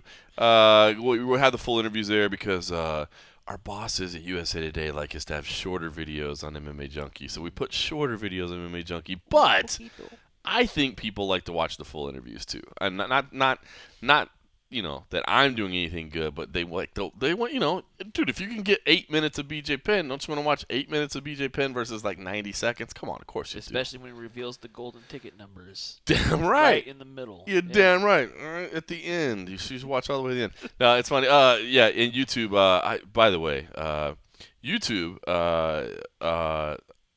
is a good thing, and it's also a bad thing because they do have comments there as well. And I did get a great comment today earlier that really kind of really made me wind in the sails. Oh man, just got me fired up. It was like, and I apologize. I probably should have copied down who wrote this because there was such insight there. But it said the fat guy always asks sane questions. So. You know, big ups to you, bro, for really propping me up, man. And really noticing. Noticing. Like, man, that fat guy asks some good questions every now and then. So sane. He didn't really say good though. He just said oh, that's sane. fair. He just simply suggested that the questions you asked were not insane. So wow, yeah. Between that guy and you, I might just off myself after this episode's over, man. I'm not sure I really want to do anything anymore. Have a piece of chocolate. Yeah, really. Oh, have a fine piece of Belgian chocolate. Thanks to Jerome. Jerome will save the day. I like Jerome, man. He doesn't judge. No. He doesn't judge. All right. Hey, listen. Can we talk real quick about? Should we talk about the fact that that there was an issue with the World MMA Awards nominees. Should we talk I about that wasn't now? on there. I don't think That's I what would I'm either. saying. Cold Coffee, not nominated among the personality of the year. Oh, personality. Oh, yeah, for sure. I thought you were gonna, go for. Oh, did you want to be analyst of the year or? Yeah, or like Just the of the the clothing year? designer one. Isn't there like a clothing. You wanted to be clothing Yeah, designer. yeah. It makes I don't them know. really like Joe Rogan, Jimmy Smith, John Anik, Matt Serra, Brendan Schaub. I mean, there's got to be space for Cold Coffee in there somewhere. One would think it's probably there. It's just in between that little margin in between the two images. It's just not in there. It's right. And let me just say, the MMA Roadshow also an oversight of some type. I mean, best MMA programming. I mean, I look on here, I see UFC Embedded, The Ultimate That's a Fighter, poor man's version of backstage Yeah, pass. yeah. The Ultimate Fighter, Looking for a Fight, Or a rich man's version, whatever. The MMA Hour, and UFC Breakdown. I mean, all fine programs within themselves, but If you like that thing, kind of thing. if you like that kind of like high quality, dollar, high yeah, it's quality, really highly produced. yeah. Where's the UFC breakdown? Where's that happen? That's the Is that a Fight Pass thing? no, Is that's that Fox? no, that's the one with the UK crew over there that it started out as an external product like the Oh, that probably won't with exist Gooden, even after with this Gooden year. and, with Gooden and I think it will. and Hardy. It's pretty good. Yeah, Is it it's good? good. No, they do a good job. Well, I They mean, do a I good mean, job. it's no I mean, MMA what- Roadshow. I mean, they but- spend hours of researching and break down footage and like really like I highly almost pulled my produced. computer Yeah, out for yeah. this. I almost pulled my computer out for this. So yeah, some obvious issues. No, all right. Joking with all that. In all seriousness, please do go vote for MMAjunkie for Media Source of the Year. Ben Folks is also nominated for Journalist of the Yes. Year. Love to see him win as well. So please go vote for that. Would love to see the MMAjunkie team win. And certainly would love to see Ben Folks recognized for his hard work as well. So do us sure. a favor. Go vote for that stuff. All right. But out of the personalities that are there, the Back to you. It's always back to you. well, I mean, yeah, what do we need to do? Rogan, No, Jimmy I was gonna say Smith, who's your vote? I haven't voted for anybody yet. I haven't Who would voted yet. You have no opinion right now. I voted already. You don't have a flash opinion. Give your flash opinion. You can be wrong. I might go with Anik. I went with Anik. Did you go with Anik? I think I I'd go with Anik. Friend of the road No, show. I was gonna say and, friend of the road show. You gotta support friend of the Good road show. dude, man. He's out there doing multiple things. He's Got the helped me out a million podcast times for some going. projects I've on it. See, I might go with Anik. No offense to everybody else. Joe Rogan, obviously, dude, a stalwart man. Oh, He's yeah. been doing it for a long time. Rogan's the shit. Jimmy Smith does a great job. Sarah and Shab both knocking it out of the park on their podcast. Yeah, I might throw it to old Anik. Yeah, I think Anik's due for it. Anik's due for it, man. That dude grinds, man. So yeah. So all right, That's whatever. what's up. Go back. All right, did want to talk to you guys real quick. The news that broke tonight, it's been out there forever, but big news, UFC 209. It was announced tonight. Khabib Nurmagomedov or Khabib. Khabib, Tony Ferguson or Tony Henderson, I believe is a big nod to Joey Coco Diaz, who comes on MMAjunkie Radio and was on the Joe Rogan podcast. Man, that was phenomenal to hear him getting hyped up he for was fucking Khabib, awesome. dude. Getting I hyped watch up it for over and Khabib. over and over. It was great. But an interim lightweight title fight at UFC 209. I guess I want to get you guys' take real quick because, first of all, it does seem weird that we're announcing an interim lightweight title for a title that was won 2 months ago. Yeah. And we know that Conor McGregor is coming back at some point. We don't know exactly when yet. We know why he's sitting out. His When's the horse girlfriend's racing pregnant. season Yeah, over? he's got to get through the horse racing season. But no, he's waiting. But so I will say this. I think it's weird. I think it's completely unnecessary. That said, Khabib had a pretty, or Khabib if you'd like, had a pretty strong statement that he's like, I'm not fighting unless it's for a title. So I think that fulfills that need and probably, kind of makes him feel like he's getting a little something out of the negotiations. And the other thing is, too, the other thing it does for us, because it's the co-main event of the night, the Tyron Woodley and Wonderboy fight's going to be the main event. The other thing it does is it means we get 5 rounds. And I'm not going to lie, Khabib Nurmagomedov versus Tony Ferguson is probably one of the best fights out of any two people you can put together in the UFC right now. And I'm pretty stoked that that's getting 5 rounds. So Yeah. I guess what I'm saying is simultaneously I think this interim title is stupid as shit but I'm also totally down with it. Is that Yeah. okay? Can I feel that way? No, I'm with you. I mean, Sure. it is stupid. It is stupid. I hate it when they keep pulling this thing out just to create worth for either for an event because they think a card's not strong enough without a title fight as the headliner, whatever sort of deal. But as for this fight, I absolutely love it. So I'm kind of down that they did whatever to kind of make it happen. But you're right. It's absolutely ridiculous. We just saw somebody fight for this title 2 months ago and get the title. Like, just chillax a little bit, you know. But I can understand. You know, it's certainly better to take a loss going for a title than just to take a loss. So I can see where, you know, to get these two guys going in there and fight, neither one of them wants to derail, you know, the chance to get the title shot. So in a sense, they are getting their title shot, but it's just lame as all get out that you're having an interim title just for the fact that a guy is maybe even out. Say he's gone 10 months. Who cares? It's not even a year. The dude just fought for it. Relax. Like, you don't need it. This fight's going to sell regardless. You don't need a title fight to make this work. You know, whatever. Just pay enough money that both guy agrees to do it. And the thing is about these two guys at the top of the game, they're still right there at the top. Even if you take a loss, you're going to be right there in contention. It's not like you lose to Khabib and drop down to the bottom of the top 10 and you don't get a shot. Tony Ferguson's still going to be up there. And if Tony gets the win, Khabib's still always going to be right there at the top. So, you know, I can understand they want to have this interim belt and they want to do whatever, but it just leaves you shaking your head at what the UFC is doing, because then it kind of keeps this whole, you know, entertainment thing. Like, is it really, I mean, is it for the betterment of the sport, or is it just for something else? And that's where I would like jump in for devil's advocate, because you could easily see it as nakedly exploitative. Just we want a belt fight. But what about this? What about this idea that, because I was thinking about this about the Cody Garbrandt versus Cruz fight. Yeah.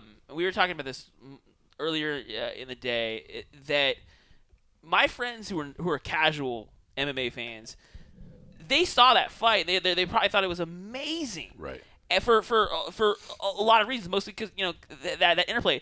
But only real fans understood what Cody was doing against Cruz. True. Who Cruz was. True. And how he was being dismantled. True.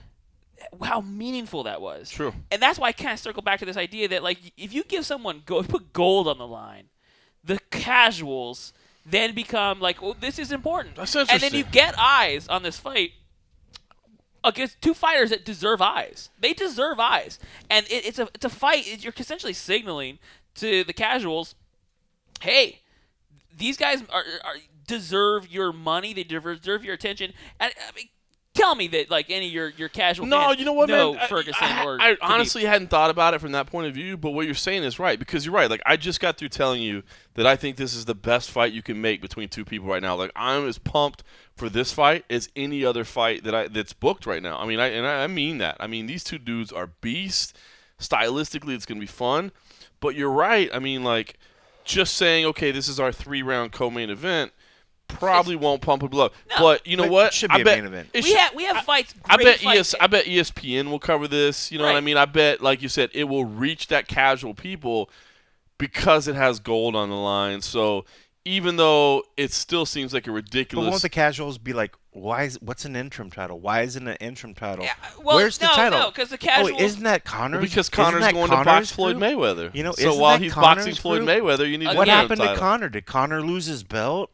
You know, it's going to open up a whole bunch of They're other not. stupid They're honestly questions. not going to ask those questions. If anything, you're going to get eyes on these guys, and they will have that moment of, holy crap, that was an amazing fight. I got to remember Ferguson. I got to remember Nurmagomedov.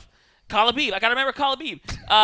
That's the meaningful moment of, like, putting gold behind them, because they're not going to follow probably, like, or they're not going to look into, like, so it's the interim title or blah blah blah blah blah. No, they're not going to fucking kvetch about that. They're just going to say okay, is this worth paying money for? And that's good.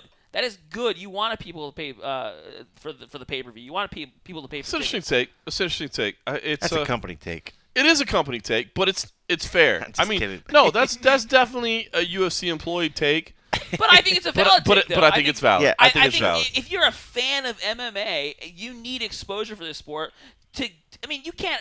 I still don't think it's mainstream. You have Meryl Streep railing against an apocalyptic vision of the world, and only MMA stands there to entertain you. Football. And football. And football, yeah. That is not that's not like an acceptance of the mainstream. So there's still some road to be run for the sport, and doing the kind of little kitschy marketing, maybe you say meaningless belts here and there. Yeah, okay, sure, maybe, perhaps, but I also see there's meaning behind it of we still have to break this barrier, and that means that these quality fighters, need to have their time in the limelight. If you're gonna fool a few people, because the fans know who these people are, and they know that they deserve, if it's not an interim belt, quote fingers, that they definitely need that contender spot. And if the interim belt all of a sudden becomes the quote unquote contender, spot, okay, fine. We all know what that means. Now the casuals care, and that is meaningful. I agree. No, I agree. I do actually see what you're saying. I think that's a valid point. A company point, but a valid company point. And speaking of breaking barriers, that doesn't even go together at all. I don't know. I just needed a segue, and there was nothing there. Ben Saunders. Ben Saunders is a good. Speaking of breaking barriers, Ben Saunders is a good guy. Smooth? Yeah, that was great, right? Yeah. No, Ben Saunders, we had a chance to sit down and talk to Ben Saunders, and this was Cold Coffee's idea, and I think this is a good idea. Normally, when we're doing the kind of pre-fight podcast for the week, the MMA Roadshow, before we get to the and a half and the post-fight shows, we like to share some of our interviews. But you had a great idea. We started collecting audio and video behind the scenes of fighters talking about their first fight. And we're putting together this little series, and I guess we're tipping our hand a little bit, but we're starting to put together a little series that we hope people will find entertaining. Now the UFC is going to copy it. I'm just saying. UFC? Trust me, I already sent out an email. I'm like, by the way, so MMAjunkie is going to do a half-ass version of something that could actually have some great potential. We'll put some money behind that, and let's smother them in the crib. So what we're doing is we're asking fighters, because everybody's got a great story about their first fight. I mean, we have yet to talk to somebody where we're just like, well, I just wasted my time talking to you about that. They all have great stories about their first fight. I mean, because who doesn't? I mean, it's funny. I always talk about the fact, I used to train back in the day, and people are like, oh, do you want to fight? And I'm like, hell no, I don't want to fight. Like, you're crazy. Like, I'm just training because I like it. Like, I'm not going to fight. And to hear people kind of take that leap and the way that they went about it and how they got to it is fantastic. So you're gonna be seeing some video on the site. I'm sure you'll be seeing it on YouTube as well, and you can tell me how fat I am and what kind of questions I ask. That'd be great. If they're sane or not. If they're sane, that's all I really want to know. Yeah. Not if they're good or not, just whether they're sane or not. In the realm of just not psychotic. But Ben Saunders, we collected his today, and it was just incredibly entertaining. And so rather than share his interview, if you would like to see it, you can see the full version on YouTube. You can also see a cut down version on MMAjunkie, because that's how we do. But Cold Coffee suggested we play his audio about his very, very first fight. You'll see the video later on. We'll get at some point. We're kind of building this up. We're going to release it later. Got to get a library full. Not quite a fight pass full. They're just being lazy with it. But just a library full. Yeah, I mean, because you don't want to release some. You don't want to release something. Then they're like, and then you have nothing else. You want to leave them wanting more. Yeah, but we want to be able to do like one a provide week more. or something like that. Like Folks, have like a series. Do you know what the definition of half-baked is? It's this idea. So you may or may not ever see this. But at least you'll hear this interview. But this is our little teaser. And you know what? We've already asked you to weigh in. See if you like this. If you like what you're hearing here and you're like, I need to see that in video form. God damn it, John Morgan, tell me about it. Then you can do that. So here is Killer B, Ben Saunders, talking about his very first professional fight.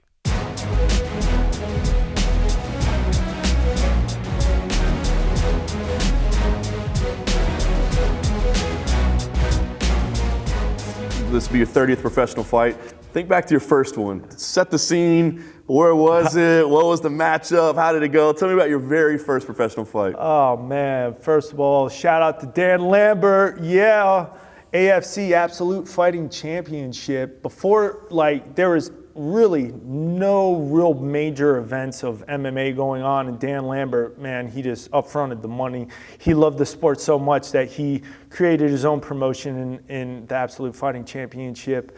My first pro fight ever was on 3 days' notice. It was against Crafton Wallace. 3 people dropped out from fighting him. Carlisle, the promoter, I love you, man, but you're still a scumbag for this, hits me up and he's like, hey, yeah, what's up, man? I got your number from Dean Thomas. He said that you might be interested in taking this fight. I got a fight at 185 pounds. You know, he's a decent kickboxer, but if you take him down, you know, you should be able to submit him, no problem. And I'm thinking, yeah, sure, no problem. I mean, for me as a kid, I just turned 21 years old, so I was just super amped up and excited. I'm like, oh my God. I think it was 300 to show, 300 to win, so it wasn't much of anything. But it, you know, just to be considered, oh my God, all this time that I've been pursuing to try to become a professional fighter, it all leads into this. Like, win, lose, or draw, no matter what happens, I am now legally certified as a professional fighter. So I was like, yes, let's do it. We go out there, and this was an odd thing because it actually was only 2 rounds instead of 3, but we go out there. I ended up knocking him out with a right hand that kind of looped him, and then a second right hand that dropped him. And then I went down and I landed a third right hand, and it actually woke him up, and then he turned and he gave his back, so I took his back, and so for the last 3.5 minutes, I just squeezed my damnedest to try to finish with the rear naked choke, and on 2 or 3 occasions, he was like squirming and almost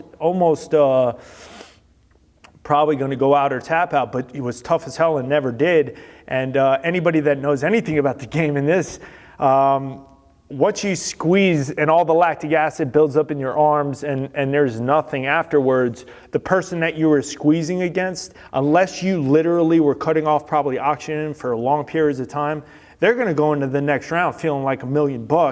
I went into the next round, first of all, 3 days notice, so I was already probably not up to par, but my arms were nothing.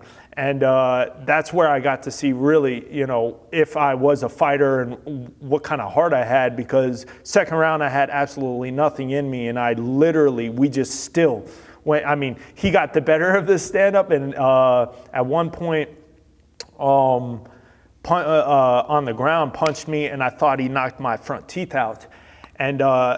And I just remember thinking to myself, this motherfucker just knocked my front teeth out. I don't have dental insurance. I'm getting paid $300 for this. So there's probably 2.5, 3 minutes left in the round. And I'm like, I have to fucking return the favor. There's no fucking way I'm getting paid $300 and losing my motherfucking front teeth just to fucking come out here and say I'm a professional fighter. So we ended up standing up again, and then it ended up being fight of the night. We literally just went fucking toe to toe for the last round. I got a takedown in the last round. He went for a guillotine. I jumped the side mount, so you can't finish the guillotine from there. But he held on, trying to squeeze it, and I was trying to like punch him and knee him and whatnot. But it ends up, that round ends, and the whole crowd's going fucking crazy because he also sold tickets. And I go to my corner, and everybody's screaming, the whole place, one more round. And I go, do I really got to go out there for another round? Do I really got to go out there for one more round? And they were like, no, it's in your contract. You don't have to. I'm like, oh, thank God. So then it ends up going to the decision, and we both won a round. And so it ended up being a draw. I look back on it. I mean, I'm still friends with Crafton. He runs Inferno MMA out of Naples, and really, really nice guy.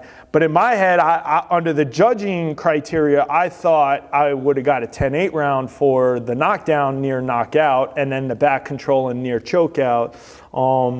Second round, he definitely beat me up, but I didn't go down. He never knocked me down, and I fought back, and I got a takedown. So I thought it would be 10-8 to 10-9, and I would win 19-18 or whatever on the judges, but it didn't go that way. But all in all, it ended up being, you don't get a loss, and I got way more experience than I could have ever imagined. Which was a huge win. Dan Lambert saw the fight and loved the fight so much that he gave us our win bonus anyways. I guess you could say kind of fight of the night bonus. And yeah, that was my introduction into MMA. And for all the people out there that are trying to get into this sport, what not to do after a fight. Don't get hammered drunk and then go into a hot tub and dehydrate yourself even more, because the next morning I probably woke up super dehydrated, from super hungover, and who knows, maybe even a little concussed. But I still enjoyed my drive back to Orlando because it was still a phenomenal experience.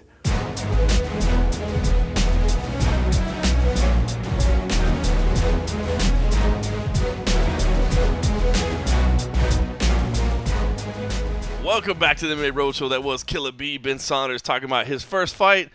That may be part of a series. It may not. We'll find. We'll just see if we pull it out. We'll see. It has promise, people. We're It has planning promise. for it to be a part of a video series. Cold Coffee. While we were doing that, you were doing some producing over here. You and Fiasco Jones were conspiring. Not my favorite word. What the hell was happening over here? I don't know. I thought I was trying to bury his idea.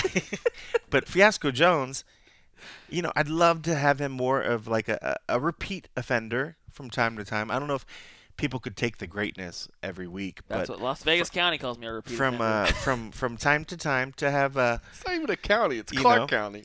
Right. like a little, Frosty beverages cloud the mind.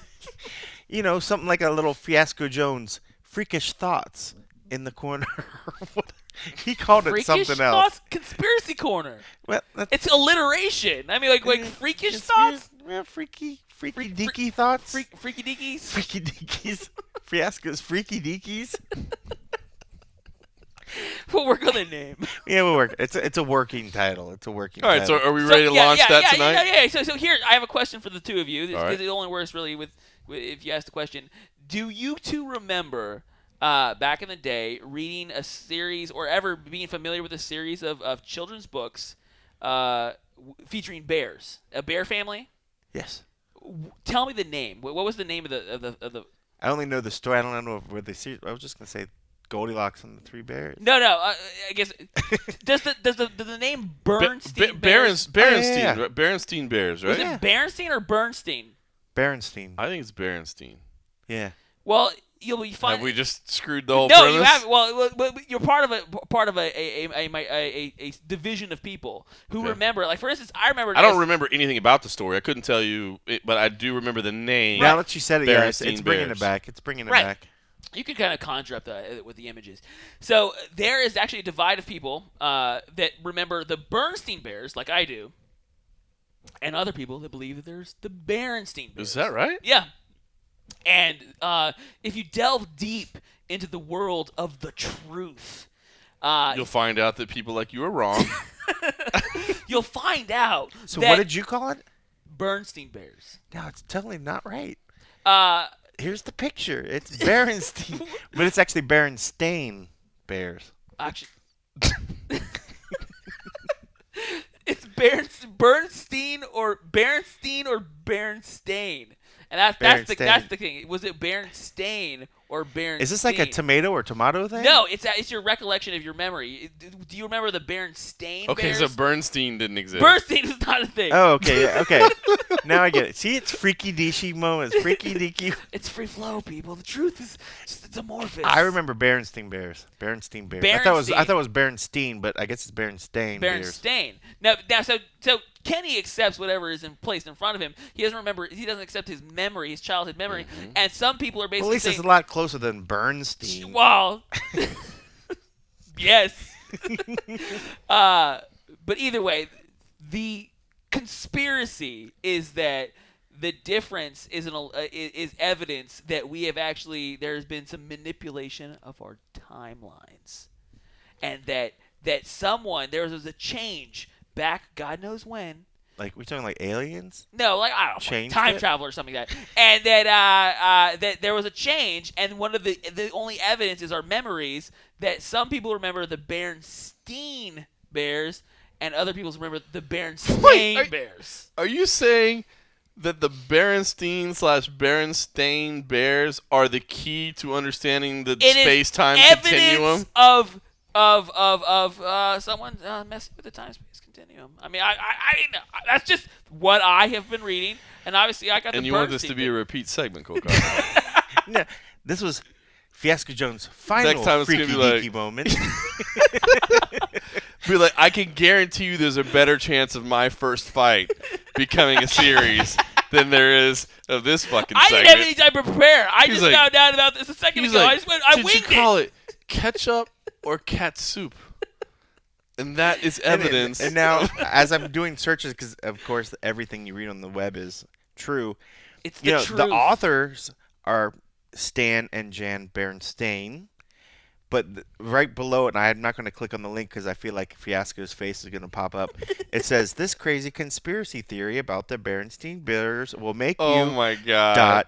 and it's like you might It'll- remember reading the Berenstain Bears books or watching the little cartoon where you were little, and then it goads you. It makes me want to push it, but I'm not because he just put me off. Because already. guess what? That's the truth, and Kenny is immune to the truth.